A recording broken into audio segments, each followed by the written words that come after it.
Who's responsible for our pension problems in Rhode Island? Who knows? I mean, I'm not the type to want to assign blame or get caught up in the blame game.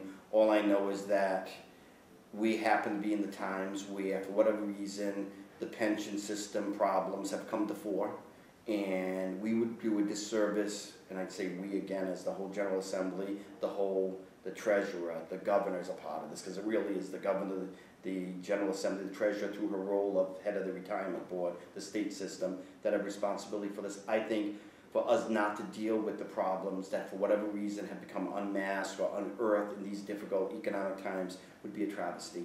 So, I mean, I don't think that anyone decided 30 years ago, 20 years ago, let's decide how we can best rip off this public 30 years from now. I think what more likely than not happen, a series of decisions, unintended, to all conjoin in terms of whether it was pushing off or giving someone a benefit, not worrying about the ramifications of that, or even knowing the ramifications of that, happened 20, 30 years ago, have just come to light now. And I don't think, again, that anyone got in a room and decided, let's conspire to do this. It's just like what happened with the global economic crisis a couple of years ago. A whole lot of just mortgage decisions, banking decisions, for whatever reason, all came together at this moment to create a nightmare.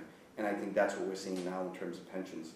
When did you first realize that our unfunded pension liability was going to be a problem for us? Well, we've had to deal with it. Like I said, the General Assembly over the last, 5 years, have looked at this issue. So we've known that, and we've tried to, in terms of dealing with what politically you could get through, because it really is a political system in terms of trying to set us up. And I think we have done that. I think if we had not done the last 2 iterations of pension reform we've done, we would have been a lot worse off in terms of our deficit, in terms of where we are today because of the global economic crisis, had we not done that. So I think that we've recognized all along that something wicked this way was coming, and that we were already into it. More